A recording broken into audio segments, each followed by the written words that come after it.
Welcome. റഹ്മാനാണ്. Renal പത്തോളജിയിൽ ഗ്ലോമർലോ നെഫ്രൈറ്റിസിൽ ഈ video, അതായത് second video, നമ്മൾ നെഫ്രോട്ടിക് സിൻഡ്രോമിനെ കുറിച്ചിട്ടാണ് പറയുന്നത്. Nephrotic syndrome. സോ കഴിഞ്ഞ വീഡിയോയിൽ നമ്മൾ ഗ്ലോമർലോ നെഫ്രൈറ്റിസ്, അതിനകത്ത് നമ്മൾ അതിന്റെ പാത്തോജെനിസിസ് നമ്മൾ പറഞ്ഞു, ദെൻ ക്ലിനിക്കോ പാത്തോളജിക്കൽ ക്ലാസിഫിക്കേഷൻ നമ്മൾ പറഞ്ഞു. സോ ഇത് രണ്ടുമാണ് നമ്മൾ പ്രധാനമായിട്ട് പറഞ്ഞത്. പിന്നെ ഉള്ളത് കുറച്ച് ഫിസിയോളജി ഭാഗം ആദ്യം നമ്മൾ പറഞ്ഞു. സോ നമ്മൾ അവിടെ പറഞ്ഞു നിർത്തിയത് clinical features or manifestations of glomerulonephritis രണ്ട് തരം ആകാം എന്നുള്ളതാണ്. 2 ഡിസീസസ് ഓർ 2 സിൻഡ്രോംസ് ആയിട്ടായിരിക്കും ഇതിന്റെ മാനിഫെസ്റ്റേഷൻസ് ഉണ്ടാവുക.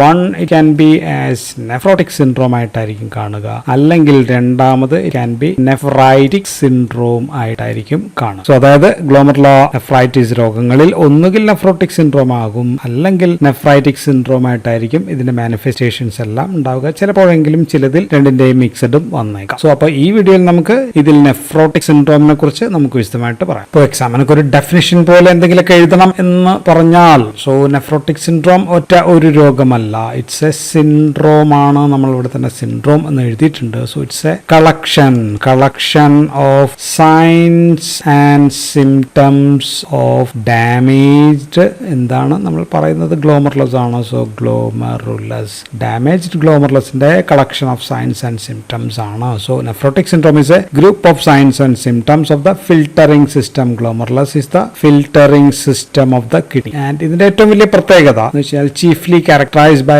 massive proteinuria എന്നുള്ളതാണ്. massive proteinuria എന്ന് വെച്ചാൽ massive protein loss from our body through the damaged glomerulus എന്നുള്ളതാണ് ഇതിന്റെ ഏറ്റവും വലിയ characteristic feature എന്ന് പറയുന്നത്. So nephrotic syndrome is an umbrella term ആണ് that denotes some types of glomerular injury causing massive protein loss and with other characteristic clinical features വേറെയും ഉണ്ട്. അപ്പൊ ഇതിന്റെ ക്ലിനിക്കൽ ഫീച്ചേഴ്സിനെ പറ്റി പറയുന്നതിന് മുമ്പ് ഈ ഫിൽട്ടറിംഗ് സ്ട്രക്ചറിന്റെ എവിടെയാണ്, ഏത് ഭാഗത്താണ് നെഫ്രോട്ടിക് സിൻഡ്രോം ഉണ്ടാക്കുന്ന പ്രധാന പ്രശ്നം എന്ന് പറഞ്ഞിട്ട് നമുക്ക് പോകാം. ഫിൽട്ടറിംഗ് യൂണിറ്റിൽ നമുക്ക് 3 ഭാഗങ്ങൾ ഉണ്ട് എന്ന് നമ്മൾ പറഞ്ഞു. ഒന്ന് കാപ്പിലറി എൻഡോത്തീലിയൽ സെൽ തന്നെയാണ്. അതിനുള്ള എൻഡോത്തീലിയൽ സെൽസും അതിന്റെ ഫെനിസ്ട്രേഷൻസ്, അതിനുള്ള പോൾസ് പോലെയുള്ള സംഭവങ്ങളാണ്. ഇപ്പൊ കാപ്പിലറി ആണെങ്കിൽ ഇങ്ങനെ എൻഡോത്തീലിയൽ സെൽസ് ആൻഡ് ഇവിടെ ഉള്ള ഫെനിസ്ട്രേഷൻസ് ആണ് ഒന്ന്. ആൻഡ് രണ്ടാമത്തത് എന്തായിരുന്നു, that is glomerular basement membrane ആണ്. ആൻഡ് ഇതൊരു 3 ലെയർ ഉള്ളതാണ്. സോ ഇതിന്റെ അടിയിലുള്ള ഗ്ലോമറുലാർ ബേസ്മെന്റ് മെംബ്രെയിൻ എന്ന് പറയുമ്പോൾ ഇതാണ് ആ സംഭവം.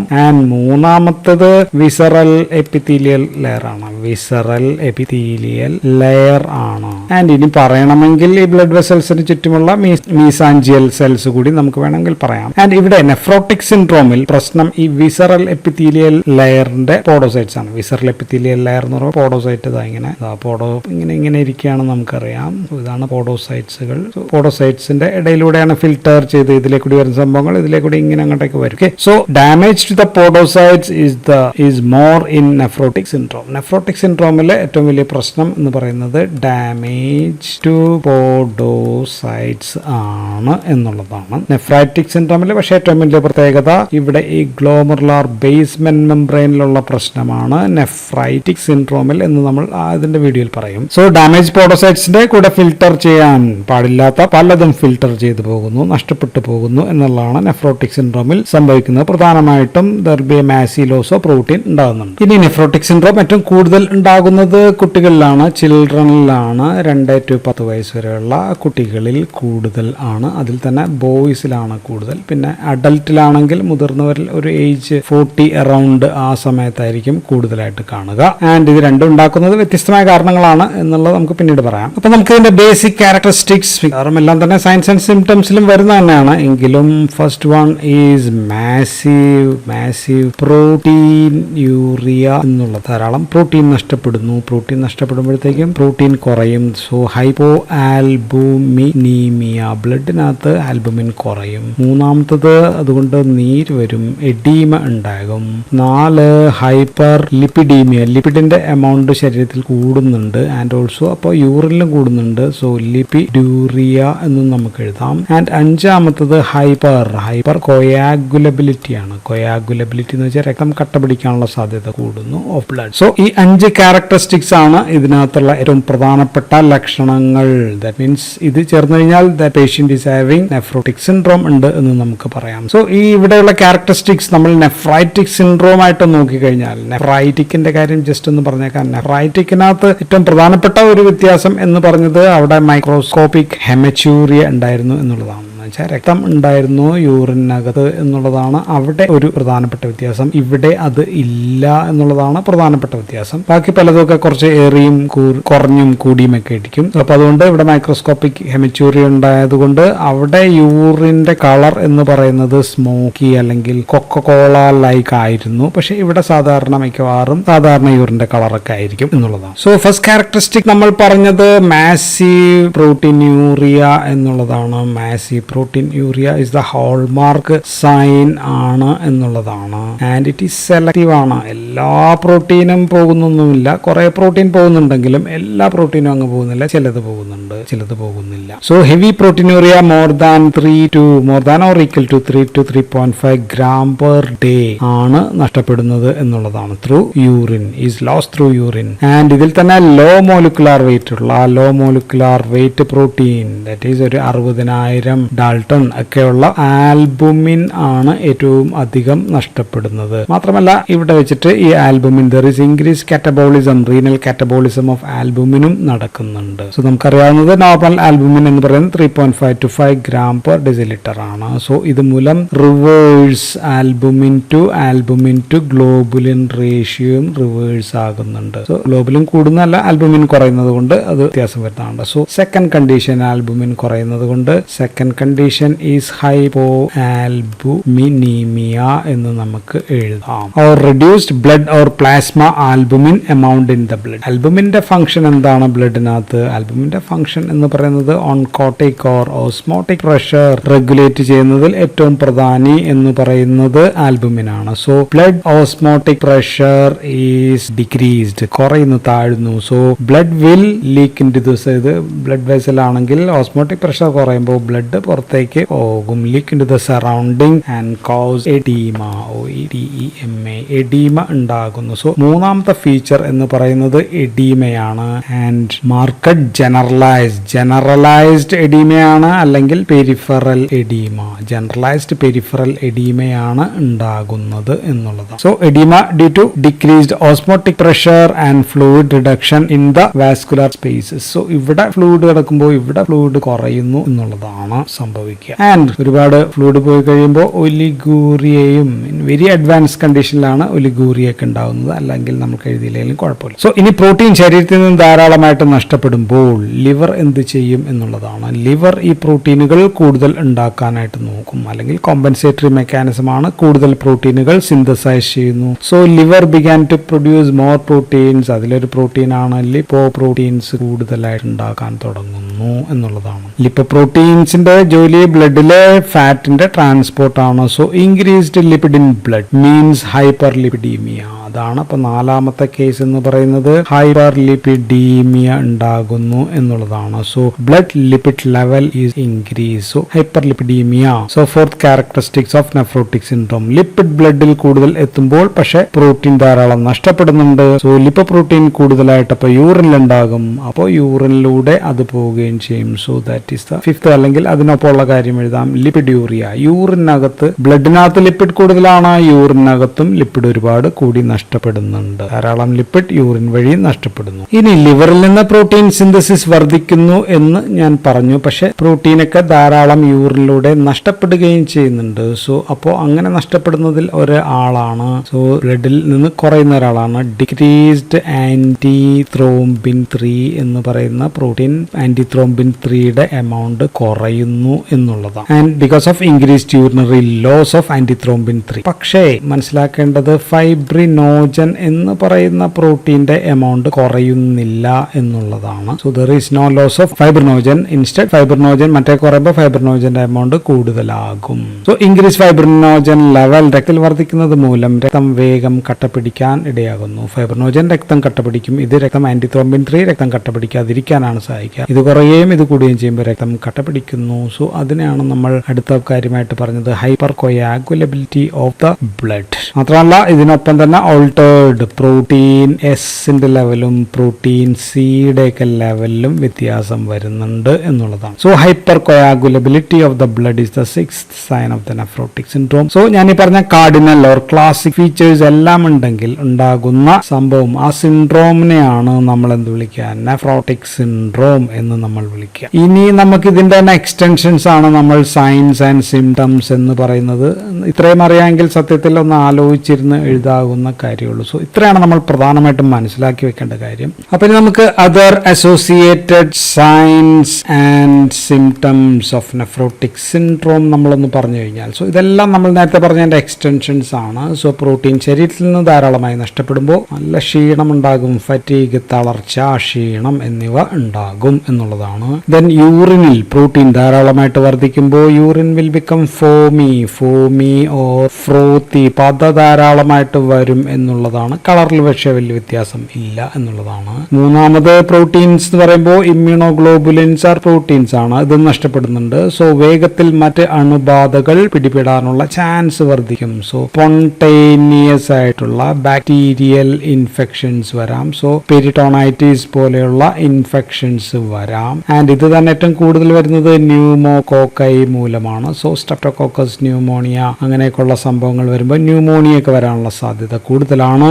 ആൻഡ് രണ്ടാമത് ഏറ്റവും കൂടുതൽ ഉണ്ടാക്കാവുന്നത് ഈ കോളൈ മൂലമാണ് ഉണ്ടാക്കാവുന്നത് എന്നുള്ളതാണ്. ദെൻ നാലാമത്തെ പ്രശ്നം, ആൽബുമിൻ നഷ്ടപ്പെടുന്നത് മൂലം എഡീമ വരും എന്ന് നമ്മൾ പറഞ്ഞു. നീരുണ്ടാകും, ഫ്ലൂയിഡ് ഓവർലോഡ് ശരീരത്തിന്റെ പല ഭാഗങ്ങളും വരുമ്പോൾ ഇപ്പൊ കണ്ണിന് ചുറ്റും പെരി ഓർബിറ്റൽ എഡീമ രാവിലേക്ക് നോക്കുമ്പോൾ അങ്ങനെ കാണാൻ പറ്റും.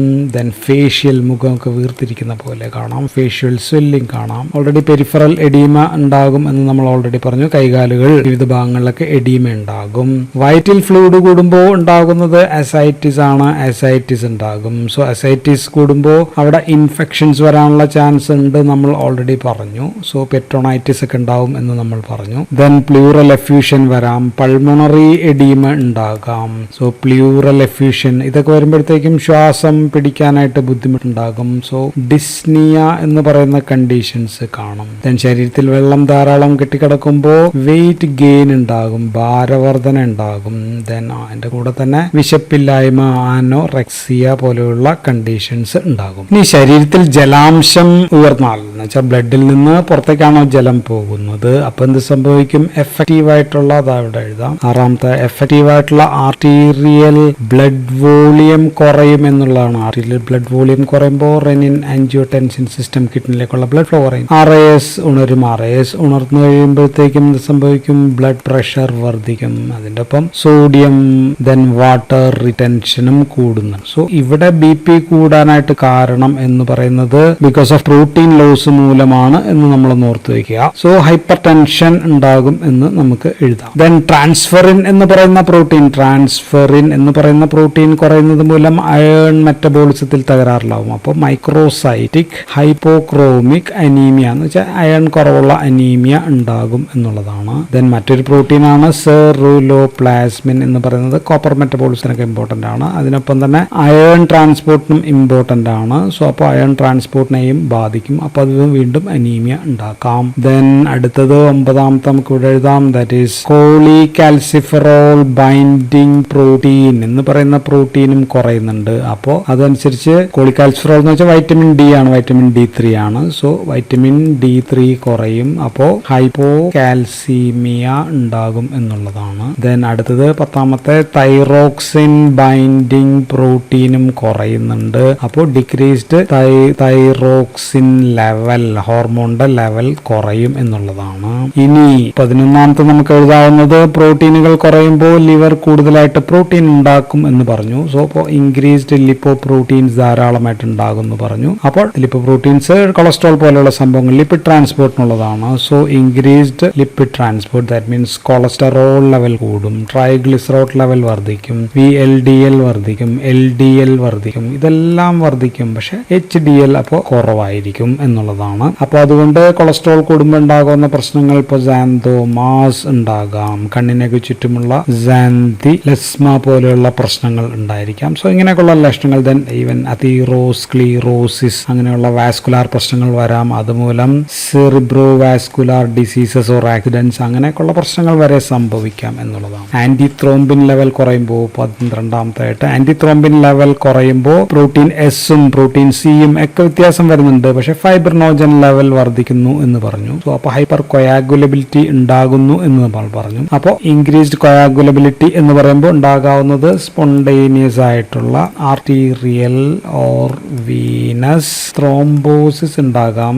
കിഡ്നിയിലൊക്കെ അവിടേക്കുള്ള ബ്ലഡ് വെസലിൽ കട്ട പിടിക്കാം എന്നുള്ളതാണ്. സോ റീനൽ വെയിൻ ത്രോംബോസിസ് അങ്ങനെയൊക്കെയുള്ള പ്രശ്നങ്ങൾ ഉണ്ടാകാം. അപ്പൊ നെഫ്രോട്ടിക് സിൻഡ്രോം ഉണ്ടാക്കാവുന്ന ഗ്ലോമെറുലോനെഫ്രൈറ്റിസ് നമ്മൾ വിവിധ ഗ്ലോമെറുലോനെഫ്രൈറ്റിസ് ക്ലാസിഫൈ ചെയ്തിരുന്നു. അവ ഒന്ന് പറഞ്ഞു കഴിഞ്ഞാൽ, so primary or idiopathic glomerulonephritis ഉണ്ടാക്കാവുന്ന രോഗങ്ങൾ, ആൻഡ് ഇതാണ് 70 to 80% നെഫ്രോട്ടിക് സിൻഡ്രോം ഉണ്ടാക്കാവുന്നത്. അതിലേറ്റവും പ്രധാനം കുട്ടികളിൽ ഏറ്റവും പ്രധാനമായിട്ടുള്ളത് മിനിമൽ ചേഞ്ച് ഡിസീസ് ആണ് ഏറ്റവും കൂടുതൽ ഉണ്ടാക്കാവുന്നത്, മോസ്റ്റ് കോമൺ ഇൻ ചിൽഡ്രൻ. രണ്ടാമത് മുതിർന്നവരിൽ ഏറ്റവും കൂടുതൽ പ്രധാനമുള്ളത് മെംബ്രേനിയസ് ആണ്. മെംബ്രേനിയസ് ഗ്ലോമെറുലോനെഫ്രൈറ്റിസ് ആണ്. anti-PLA2 റിസപ്റ്റർ ആന്റിബോഡീസ് ആ പോഡോസൈറ്റ്സിനെ അഫക്ട് ചെയ്യുന്ന പ്രശ്നങ്ങൾക്ക് മൂലമായിരിക്കാം അത് ഉണ്ടാകാവുന്നത്. പിന്നെ ഉള്ളത് മെംബ്രെയിൻ പ്രൊലിഫറേറ്റീവ് ഗ്ലോമെറുലോനെഫ്രൈറ്റിസ്, ഈ രോഗം ഉണ്ടാക്കാം. നാലാമത്തത് ഫോക്കൽ ആൻഡ് സെഗ്മെന്റൽ ഗ്ലോമെറുലോ സ്ക്ലീറോസിസ് മൂലം ഉണ്ടാക്കാം. പിന്നെ അതുപോലെ തന്നെ ഫോക്കൽ ആൻഡ് ഡിഫ്യൂസ് ഗ്ലോമെറുലോനെഫ്രൈറ്റിസ് മൂലം ഉണ്ടാക്കാം. ആറാമത്തത് ഇമ്മ്യൂണോഗ്ലോബുലിൻ എ മൂലമുള്ള നെഫ്രോപ്പതി മൂലം ഉണ്ടാക്കാം. സോ ഇതെല്ലാം പ്രൈമറി റീസൺസ് ആണ്. ഇനി സെക്കൻഡറി ഗ്ലോമെറുലോനെഫ്രൈറ്റിസ് ഉണ്ടാക്കാവുന്ന കാരണങ്ങൾ നമ്മൾ പറഞ്ഞത് ഡയബറ്റിക് ന്യൂറോപ്പതി ഉണ്ടാക്കാം, സിസ്റ്റമിക് ലൂപ്പസ് എറിത്രോമാറ്റോസിസ് ഉണ്ടാക്കാം, അമൈലോയിഡോസിസ് മൂലമുള്ള നെഫ്രോപ്പതി, ഇത് ഗ്ലോമെറുലോനെഫ്രൈറ്റിസ് ഉണ്ടാക്കാം. ദെൻ ഹെറിഡിറ്ററി നമ്മൾ നേരത്തെ പറഞ്ഞ എല്ലാ കേസുകളും ഉണ്ടാക്കാം. ദാറ്റ് ഈസ് ആൽപോർട്സ് സിൻഡ്രോം ആയാലും ഫാബ്രീസ് ഡിസീസ് ആയാലും നെയിൽ പറ്റല്ല ഡിസീസ് അല്ലെങ്കിൽ സിൻഡ്രോം ആയാലും ഇതെല്ലാം ഉണ്ടാക്കാം. Then it can be due to hypersensitivity to some chemicals or drugs. ഇപ്പോൾ ഉദാഹരണത്തിന് NSAIDs മൂലമായിരിക്കാം, ചിലപ്പോൾ ഗോൾഡ് മൂലമായിരിക്കാം, അല്ലെങ്കിൽ പെനിസില്ലമിൻ എന്ന് പറയുന്ന മരുന്നായിരിക്കാം, അല്ലെങ്കിൽ ചില കടന്നലുകൾ ഇപ്പോൾ ബീ സ്റ്റിങ്സ് മൂലം, അല്ലെങ്കിൽ സ്നേക്ക് ബൈറ്റ് മൂലം, ഓർ പോയിസൺസ് മൂലമായിരിക്കാം, അല്ലെങ്കിൽ അസുഖങ്ങൾ എന്ന് പറയുമ്പോൾ ഹെപ്പറ്റൈറ്റിസ് ബി, ഹെപ്പറ്റൈറ്റിസ് സി അങ്ങനെയൊക്കെയുള്ള പ്രശ്നങ്ങൾ മൂലം ഉണ്ടാകാം. Then bacterial diseases like syphilis പോലെയുള്ള പ്രശ്നങ്ങൾ ഉണ്ടായിരിക്കാം. So can be even cancers, carcinoma, especially multiple myeloma പോലെയുള്ള പ്രശ്നങ്ങൾ, ഹോട്ട് സ്കിൻസ്, ലിംഫോമ പോലെയുള്ള അസുഖങ്ങൾ മൂലമൊക്കെ ഉണ്ടാകാം. ഇനി സർക്കുലേറ്ററി ഡിസ്റ്റർബൻസസ്, ഉദാഹരണത്തിന് റീനൽ വെയിൻ ത്രോംബോസിസ് പോലെയുള്ള പ്രശ്നങ്ങൾ, ദെൻ കൺസ്ട്രക്റ്റീവ് പെരികാർഡൈറ്റിസ് പോലെയുള്ള പ്രശ്നങ്ങൾ, ദെൻ പ്രഗ്നൻസി, ദാറ്റ് മീൻസ് എല്ലാ പ്രഗ്നൻസി അല്ല, ടോക്സീമിയ ഓഫ് പ്രഗ്നൻസി മൂലം നെഫ്രോട്ടിക് സിൻഡ്രോം വരും. സോ ഇതെല്ലാമാണ് നെഫ്രോട്ടിക് സിൻഡ്രോം വരാവുന്ന അസുഖങ്ങൾ എന്ന് പറയുന്നത്. ദെൻ ഇത് മൂലമുള്ള കോംപ്ലിക്കേഷൻസ് ചിലത് ഞാൻ പറഞ്ഞു കഴിഞ്ഞു. ലിപ്പിഡ് ലെവൽ വരുന്ന മൂലം കൊറോണറി അത്തീറോസ്ക്ലീറോസിസ് വരാം, ഇൻഫെക്ഷൻസ് വരാം, ത്രോംബോട്ടിക് കണ്ടീഷൻസ് വരാം, ത്രോംബോ എംബോളിസം പോലെയുള്ള കണ്ടീഷൻസ് വരാം. ദെൻ പിന്നെ ഒരു കൺജനിറ്റൽ നെഫ്രോട്ടിക് സിൻഡ്രോം കണ്ടീഷൻ ഉണ്ട്. അതുണ്ടാവുന്നത് NPHS1 ജീൻ മ്യൂട്ടേഷൻ മൂലമാണ് എന്ന് മനസ്സിലാക്കി വെക്കുക. പിന്നെ ഉള്ളത് അക്യൂർഡ് ആയിട്ടുള്ള സ്റ്റിറോയിഡ് റെസിസ്റ്റന്റ് ആയിട്ടുള്ള നെഫ്രോട്ടിക് സിൻഡ്രോം വരാവുന്നത് NPHS തന്നെയാണ്, 2 ജീൻ മ്യൂട്ടേഷനിൽ ഇത് വരാം എന്ന് മനസ്സിലാക്കുക. ഇനി ഇതിന്റെ ഡയഗ്നോസിസിന് നമ്മൾ സാധാരണ 24 hours യൂറിൻ കളക്ട് ചെയ്യുക എന്നുള്ളതാണ്. അപ്പൊ എത്ര യൂറിൻ വരുന്നുണ്ട്, ദെൻ യൂറിന്റെ അനാലിസിസ് നമുക്ക് ചെയ്യാം, ലിപ്പിഡ്സും പ്രോട്ടീൻസ് ഒക്കെ അതിനകത്ത് നോക്കാം. ദെൻ സിറം നമുക്ക് അനാലിസ് ചെയ്യാം, അതിനകത്തും ലിപ്പിഡും പ്രോട്ടീനും ആകെ നമുക്ക് കഴിഞ്ഞാൽ അറിയാൻ പറ്റും. ദെൻ നമുക്ക് റീനൽ ബയോപ്സി നമുക്ക് ചെയ്യാം. റീനൽ ബയോപ്സി നോക്കിക്കഴിഞ്ഞാൽ പോഡോസൈറ്റ് ഡാമേജ് നമുക്ക് കണ്ടുപിടിക്കാനായിട്ട് പറ്റും, അല്ലെങ്കിൽ ഹാലറൂണിക്കോ അല്ലെങ്കിൽ സ്ക്ലീറോസിസോ അങ്ങനെയൊക്കെയുള്ള പ്രശ്നങ്ങളെല്ലാം നമുക്ക് കണ്ടുപിടിക്കാനായിട്ട് പറ്റും. ദെൻ ഡെയിലി വെയിറ്റ്, നഴ്സുമാരൊക്കെ ആണെങ്കിൽ daily weight of the patients നോക്കുന്നത് നല്ലതാണ്. ദെൻ ഫ്ലൂയിഡ് എത്ര കഴിക്കുന്നു, എത്ര പോകുന്നു എന്നുള്ളത്, ഫ്ലൂയിഡ് ബാലൻസ് നോക്കുക. ദെൻ ലൈഫ് സ്റ്റൈലൊക്കെ ഒന്ന് ക്രമീകരിക്കുക, അങ്ങനെയൊക്കെയുള്ള കാര്യങ്ങൾ ചെയ്യുക എന്നുള്ളതാണ്. മൊത്തത്തിൽ ഇത് ഒറ്റ അസുഖമല്ലെന്ന് ഞാൻ പറഞ്ഞു, ഒരുപാട് അസുഖങ്ങൾ മൂലം ഉണ്ടാകാം. സോ സാധാരണ നമുക്ക് കോർട്ടിക്കോസ്റ്റീറോയിഡ് ഇപ്പോൾ കുട്ടികളിലൊക്കെ നമ്മൾ കൊടുക്കുന്നത് കോർട്ടിക്കോസ്റ്റീറോയിഡ്സ് ഒക്കെ ആയിരിക്കാം. ഇത് പ്രധാനമായിട്ടുള്ള ഒരു മരുന്നാണ്. കോർട്ടിക്കോസ്റ്റീറോയിഡ് ഫലിക്കുന്നില്ലെങ്കിൽ നമുക്ക് മറ്റു ചില ഇമ്മ്യൂണോ സപ്രസൻസ് പോലെയുള്ള മരുന്നുകൾ വേണ്ടിവരും. ദെൻ ഡയൂററ്റിക്സ്, മൂത്രം പോകാനായിട്ട് നമുക്ക് കൊടുക്കേണ്ടി വരും, ബിക്കോസ് ഫ്ലൂയിഡ് ലോഡ് കുറയ്ക്കാനായിട്ട്. BP ഉണ്ടെങ്കിൽ ACE ഇൻഹിബിറ്റേഴ്സ് പോലെയുള്ള പ്രിൽസ് മരുന്നുകൾ കൊടുക്കാം. കൊളസ്ട്രോൾ അങ്ങനെയൊക്കെയുള്ള കുറയ്ക്കാൻ, ഹൈപ്പർ ലിപ്പിഡീമിയ കുറയ്ക്കാൻ സ്റ്റാറ്റിൻസ് വേണം. ബ്ലഡ് കട്ട പിടിക്കുന്നതിന് നമുക്ക് ആന്റി കൊയാഗുലൻസ് കോഗുലൻ വാർഫാറിൻ പോലെയുള്ള മരുന്നുകൾ ഒക്കെ നമുക്ക് ചിലപ്പോൾ വേണ്ടിവരും. സോ ഇത്രയാണ് നമുക്ക് നെഫ്രോട്ടിക് സിൻഡ്രോമിനെ കുറിച്ച് പറയാനുള്ളത്. അപ്പോൾ അടുത്ത വീഡിയോയിൽ നമുക്ക് നെഫ്രൈറ്റിക് സിൻഡ്രോമിനെ കുറിച്ച് പറയാം. So thank you for watching.